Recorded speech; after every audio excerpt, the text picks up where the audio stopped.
Hi guys, बेटा हम लोगों ने लास्ट लेक्चर में याद है ये प्रिज्म का देखा था, वो लाइट कैसे अपना पाथ चेंज करती है, इसका एंगल ऑफ डिविएशन वगैरह। अब बेटा देखो अपन लोग कुछ और देखते हैं आज, यही प्रिज्म से रिलेटेड ही। बेटा अगर मान लो मैंने एक प्रिज्म लिया, ठीक है, अब यहाँ पे मैंने व्हाइट लाइट डाली, तो व्हाइट लाइट मतलब क्या होता है बेटा? व्हाइट लाइट का मतलब होता है वो सन से जो रे आती है ना, अपनी सन की जो लाइट होती है उसको भी के लिए व्हाइट लाइट समझ लो, ठीक है। ये व्हाइट लाइट वैसे 7 कलर से बनती है, अपन आज देखने वाले वो चीज़ मैं बताने की कोशिश कर रहा हूँ। तो बेटा देखो एक काम तो व्हाइट लाइट को मैं ब्लैक कलर से देता हूँ। सर ये तो बड़ा अजीब हो गया। हाँ ठीक है, मान लो व्हाइट लाइट मेरी ब्लैक कलर वाली, ये मेरी व्हाइट लाइट है। फिर देखो इसमें ना अपने अलग अलग कलर्स होते हैं, हर कलर की अपनी अपनी स्पीड होती है। अब हर कलर की अपनी अपनी स्पीड है तो अपना अपना बेंडिंग होने वाला है। परफेक्ट। तो देखो अब वो कैसे बेंड हो जाएगा, ये देखिए वायलेट सबसे ज़्यादा बेंड होगा और जो रेड जो है वो कंपेरेटिवली कम बेंड होगा उसके सामने। चलिए ठीक है। अब देखिए इसके बाद में एक और बार रिफ्रैक्शन होगा, एक और बाहर निकलेगी तो ये फर्दर और बेंड हो जाएगी ऐसे यहाँ पे, और लाल वाला कंपेरेटिवली ऐसा बेंड होगा, ठीक है। अब यहाँ पे अगर मैं एक स्क्रीन रख दूंगा तो ऐसे मुझे अलग अलग कलर्स की लाइट मिलना शुरू हो जाएगी। इसके बीच में भी कई सारी रहती है बेटा, ये देखो ये पूरे पूरे ना सबके बैंड्स ऑफ कलर रहते हैं। मैं तो सिर्फ आपको 2 एक्सट्रीम्स वाली बता रहा था। ये कौन सी हो गई बच्चा मेरी? ये हो गई मेरी वायलेट वाली, और ये मेरी कुछ रेड कलर वाली आ गई। बेटा ये स्प्लिट क्यों हुआ आपको समझाता हूँ। बेटा देखो आपको याद है क्या, मैंने आपको तब भी जब हम लोग पिछला चैप्टर कर रहे थे लॉ ऑफ रिफ्रैक्शन में कहा था, स्नेल्स लॉ में, कि sine i by sine r constant रहता है for a given colour of light. क्या होता है, अलग अलग लाइट जो होती है ना उनकी स्पीड्स अलग अलग होती है, तो उनमें बेंडिंग अलग अलग होता है। देखो जैसे स्पीड चेंज होती है बेंडिंग चेंज होता था, याद है। अब मेरे ब्लू की स्पीड और रेड की स्पीड ही अलग अलग है तो उसमें अनइक्वल बेंडिंग होता है। ब्लू में क्योंकि स्पीड कम है तो बेंडिंग ज़्यादा हो जाता है, रेड की स्पीड ज़्यादा है तो बेंडिंग कम होता है, तो उसके कारण से वो अनइक्वल तरीके से बेंड होता है तो खुल जाता है बेटा, ठीक है। तो बेटा जो स्प्लिट हुई ना मेरी व्हाइट लाइट, ये 7 बैंड्स ऑफ कलर में स्प्लिट होती है। इसको क्या बोलते हैं, ये स्प्लिटिंग वाले प्रोसेस को बोलते हैं डिस्पर्शन। डिस्पर्शन होता क्या है?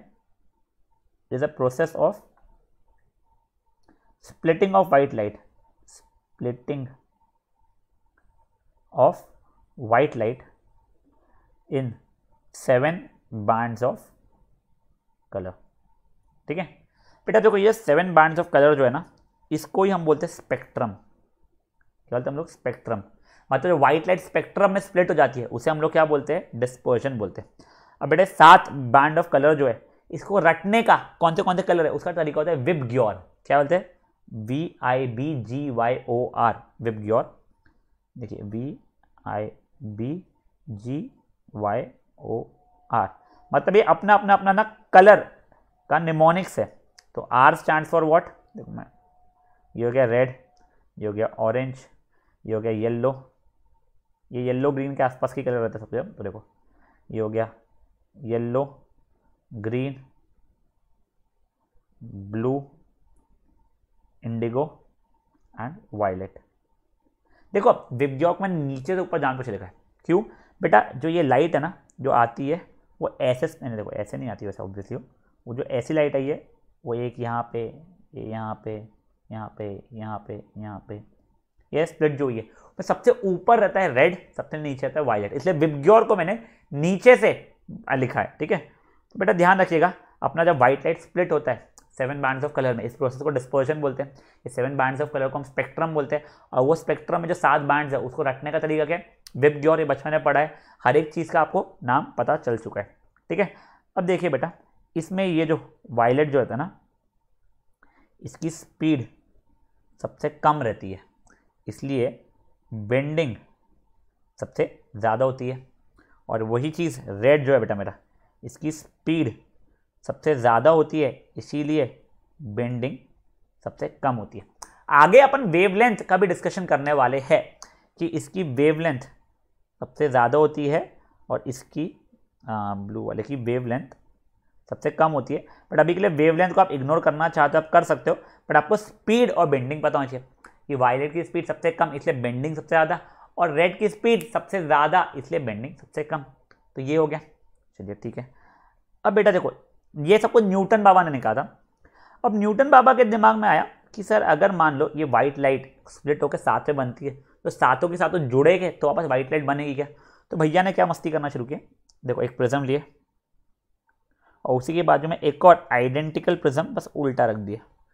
आइडेंटिकल प्रिज्म मतलब जो ये एंगल ऑफ वो था प्रिज्म, वो ये एंगल ऑफ प्रिज्म है मेरा, ठीक है। तो भैया ने भेजे अपनी व्हाइट लाइट स्प्लिट हुई कुछ ऐसे इसमें मान लीजिए, ठीक है। फिर ये आपस में बाहर आई हमारी कुछ,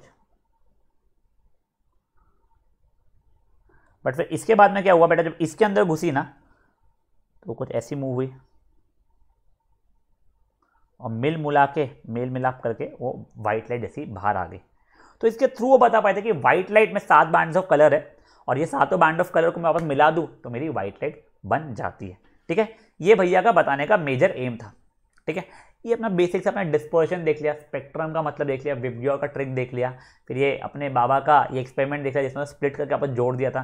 फिर बोला था कि 7 से ज़्यादा कलर्स भी नहीं है, 7 बैंड से ज़्यादा अपन और भी स्प्लिट नहीं कर पा रहे। पहली बात तो उसे कि 7 को और स्प्लिट कर दूँ, रादर वो मिल जा रहे हैं और कितने हो जा रहे हैं बेटा मेरे, वापस से व्हाइट लाइट बन जा रही है।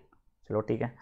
अब बेटा अपन देखेंगे कुछ नेचुरल फिनोमिना, जो एक नेचुरल स्पेक्ट्रम हम लोग देखते हैं। नेचुरल स्पेक्ट्रम कौन सा सर, रेनबो। हम लोग देखने वाले रेनबो कैसे बनता है बेटा। रेनबो पहली बात तो क्या है कि नेचुरल स्पेक्ट्रम है, ठीक है। ये हमें कब अपीयर होता है बेटा, जब बारिश होते रहती है और पीछे सनलाइट रहती है, सन रहता है, तब हमें होता है। तो अपीयर्स ऑन रेनी डे, यानी जब रेन हो रहा है प्लस सन हो। सन हमारे बैक साइड में होना चाहिए, मतलब अगर मान लो मैं ऐसा खड़ा हूँ, ये मेरी आंख है, तो सन यहाँ पे चमकना चाहिए और बारिश की बूंदें यहाँ पे भी होनी चाहिए, ठीक है। तो हमारा सन कहाँ पे होना चाहिए, बिहाइंड अस होना चाहिए। चलिए ठीक है, वो तो हो गया। इसमें कंडीशन आपको पता चल गया क्या है कि अपने पानी होनी चाहिए, रेनी होना चाहिए और सन हमारे पीछे होना चाहिए। अब बेटा ये वर्क कैसे होता है मैं आपको बताता हूँ। देखो फॉर एग्जाम्पल मान लो आप यहाँ पे से खड़े हो, ठीक है, आपके पीछे यहाँ पे सन है, ठीक है। अब बेटा ये बारिश का होता है, बारिश की जो बूंदे होती है बेटा, ये टाइनी वाटर ड्रॉपलेट्स जो होती है, ये टाइनी प्रिज्म, ये देखिए ये प्रिज्म जो था ना हमने ये जो देखा, ये प्रिज्म उसके ऐसा बिहेव करना शुरू करती है। तो जो भी यहाँ पे वाटर ड्रॉपलेट्स रहेगी सबके अब किसका ऐसा बिहेव करना शुरू करेगी, प्रिज्म जैसा बिहेव करना शुरू कर देगी। तो देखो अब ये सन की जो कि व्हाइट लाइट होती है वो आती है, ठीक है। अब क्योंकि इसका मीडियम चेंज हुआ है तो इसमें क्या होता है, ये स्प्लिट होगी रिफ्रैक्शन के कारण, ठीक है सर। देखिए कुछ ये ऐसी स्प्लिट हो गई मेरी। अच्छा एक काम करो, थोड़ा सा बड़ा बना देता हूँ, एक सेकंड देगा, इस थोड़ा सा बड़ा बना देता हूँ मैं। तब बड़ा होता नहीं है वाटर ड्रॉपलेट, सिर्फ आपको बताने के लिए मैंने वाटर ड्रॉपलेट थोड़ा सा बड़ा बना लिया जैसे आपको समझ में आने लग जाए, ठीक है। अब ये स्प्लिट होगी तो देखिए कुछ ऐसी एंड कुछ ये ऐसी स्प्लिट हो गई बेटा वाइट लाइट अपनी। अब इसके बाद में देखो ये मान लो ये ए पॉइंट से बी पॉइंट तक क्या आई थी, ये ए से बी क्या है, एयर है। अब ये सी डैश ये सी और सी डैश जो है पॉइंट्स बेटा यहाँ पे वाटर है, ठीक है। अब यहाँ पे ना बाहर निकलती है कुछ पार्ट और कुछ पार्ट रिफ्लेक्ट हो जाती है आपस में, तो टोटल इंटरनल रिफ्लेक्शन बोलते हैं। क्या बोलते हैं बेटा, टोटल इंटरनल रिफ्लेक्शन। यहाँ से टोटल इंटरनल रिफ्लेक्शन हुई, ये ठीक है। फिर वापस से ये वाटर से बाहर निकलती है, ठीक है, वापस से वाटर से बाहर निकली और ये ऑब्जर्वर के आई तक के पहुंचना शुरू कर देती है, ठीक है। तो मान लो अब ये ऑब्जर्वर था, उसका आंखें ये थी, अब ये इतनी अच्छी आंखें बनानी नहीं पड़ती, बस बता रहा हूँ मैं, ठीक है। अब जैसे ये थी, या फिर रुको, देखिए ये ऐसे मिल रही है मान लीजिए,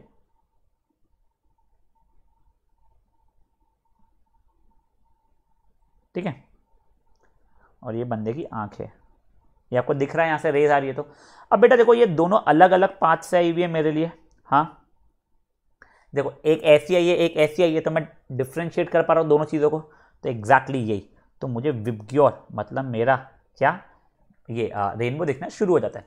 बेसिकली देखो पहले मैं आपको डायग्राम बनाने में थोड़ा बिजी था, अब मैं आपको समझाने में थोड़ा समझ देता हूँ। बेटा क्या होता है, आप यहाँ पे खड़े हुए हो, ठीक है, ये आपका है पूरी बॉडी, ठीक है, ये वाली आपके बैक साइड पे क्या है, सन है। सन से कब आ रही है रेस, जब बारिश हुई है, रेस तो हमेशा आती है पर बारिश हुई हुई होना जरूरी है, बारिश हमारे सामने होनी चाहिए। तो वाटर ड्रॉपलेट्स जो है वो टाइनी प्रिज्म जैसा बिहेव कर रहे हैं, तो जैसे सन रेज आई वो पानी के वाटर ड्रॉपलेट जो कि प्रिज्म जैसा बिहेव करते हैं उसमें घुसी, तो उसमें स्प्लिटिंग होना शुरू हो गया, इन्हें डिस्पर्जन होना शुरू हो गया। फिर जब वो ये वाले सरफेस पे आई तो अंदर से टोटल इंटरनल रिफ्लेक्शन का एक चीज़ होती है वो हो गई, रिफ्लेक्ट हुई, फिर यहाँ से वापस से बाहर निकली, वापस से डिस्पर्स हुई, फिर डिस्पर्स हुई आपकी आंखों तक पहुंची। तो बेटा देखो वायलेट रे और रेड रे दोनों अलग अलग जगह सही, बेसिकली यहाँ पे बची हुई भी रेस आई थी अलग अलग अलग अलग पूरी, ठीक है ना, बट वो वाली के बारे में बात नहीं कर रहा हूँ अभी, मैं दोनों एक्सट्रीम की बात करूँ। दोनों अलग अलग पाथ सही आपकी आंखों में, तो बेटा आप लोगों को अलग अलग दोनों कलर्स दिखना शुरू हो गए। जैसे अलग अलग कलर दिखना शुरू है तो आपको रेनबो दिखना शुरू हो जाता है, समझा। देखो मैं आपको बताता हूँ लिखना कैसे पड़ेगा एग्जाम में। देखो बेटा डायग्राम बनाना बहुत जरूरी है, मैं तो आंख बनाई थी, आपको आंख नहीं बनाना पड़ेगा।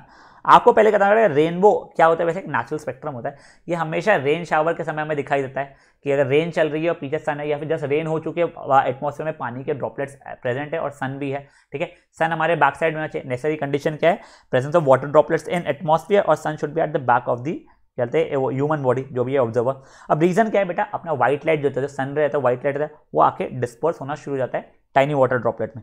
क्यों बेटा, हर टाइनी वाटर ड्रॉपलेट एक प्रिज्म जैसा एक्ट करता है, तो जब लाइट एंटर करती है पानी के ड्रॉपलेट में तो उसमें रिफ्रैक्शन होता है, रिफ्रैक्शन होकर डिस्पर्स हो जाता है, वो दूसरे साइड को हिट करती है, वहाँ पे टोटल इंटरनल रिफ्लेक्शन होता है। मतलब देखो ये देखो, इसको जूम करो, ये देखो यहाँ पे दोनों अलग अलग आई है, टोटल इंटरनल रिफ्लेक्शन हुआ बेटा, ये यहाँ पे टोटल इंटरनल रिफ्लेक्शन हो जाता है, ठीक है सॉरी।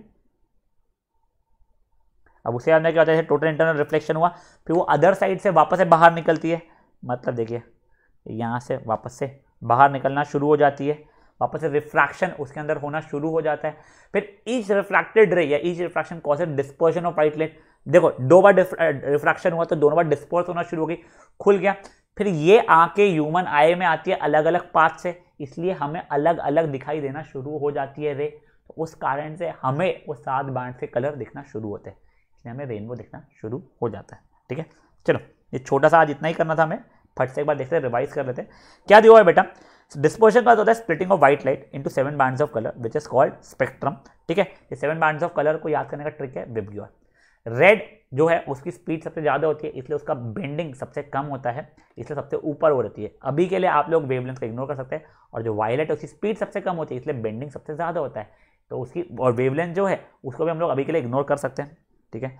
फिर हम लोगों ने ये बाबा का, कौन से बाबा का, अपने हीरो का नाम न्यूटन बाबा का एक्सपेरिमेंट देखा था, क्या व्हाइट लाइट आई, स्प्लिट हुई, वापस से जुड़ के बाहर निकल गई, मतलब 7 बैंड्स ऑफ कलर उसको अगर मिलाओगे आपस से तो क्या बन जाएगा बच्चा, ये बन जाएगी मेरी व्हाइट लाइट। फिर हम लोगों ने रेनबो के बारे में देखा, रेनबो कब अपीयर होता है, जब हमारी बारिश आ रही हो और पीछे सन हो, या बारिश हो चुकी है वाटर ड्रॉपलेट्स प्रेजेंट हो और सन अभी सन होना बहुत जरूरी है। क्यों बेटा, व्हाइट लाइट कौन देगा, आप तो दे नहीं पाओगे, ठीक है, तब होती है। ये हर वाटर ड्रॉपलेट एक छोटे छोटे प्रिज्म जैसा एक्ट करता है, आपको ये लिखना बहुत जरूरी है। जब पानी आता है, व्हाइट लाइट आती है पानी के अंदर, तो उसमें डिस्पर्जन होना शुरू होता है, क्योंकि रिफ्रैक्शन का डिस्पर्जन होता है, फिर दूसरे सरफेस पे टोटल इंटरनल रिफ्लेक्शन होता है, फिर वापस फर्स्ट सरफेस से बाहर निकलते हैं, यहाँ पे फर्दर रिफ्रैक्शन होता है, फिर ये जो दोनों रेज है, दोनों नहीं बोलते, जो रेज है हमारी रिफ्रैक्टेड वो अलग अलग पाथ से ऑब्जर्व के आई में आती है, तो डिफ्रेंशिएट करके उसे 7 बैंड्स ऑफ कलर दिखना शुरू हो जाता है। तो ये क्या बन जाता है हमारा रेनबो, और रेनबो क्या है, देखो नेचुरली हुआ, ये मैंने बैठ के थोड़ी कुछ किया, ठीक है, इसलिए इसको नेचुरल स्पेक्ट्रम बोला जाता है। समझा ये सब चीज़ें बेटा, बहुत बेसिक्स है, बट आपको डायग्राम बनाना बहुत जरूरी है, तो डायग्राम की भी जरूर से प्रैक्टिस आप लोग कर लीजिएगा, ठीक है बेटा। नेक्स्ट है हम लोग एटमॉस्फेरिक रिफ्रैक्शन, और बहुत सारे तारे टिमटिमाते क्यों है, प्लस प्लैनेट्स क्यों टिमटिमाते हैं, सनराइज सनसेट के बारे में थोड़ा बहुत, ये बहुत सारी चीज़ें अपन लोग देखने वाले हैं। See guys, chapter is pretty simple, अगर आप लोग अच्छे से इसको पढ़ो और इसके लाइक जो भी क्वेश्चन है बहुत टिपिकल क्वेश्चन आते हैं वैसे रट लो तो, ठीक है। चलिए बाय गाइस।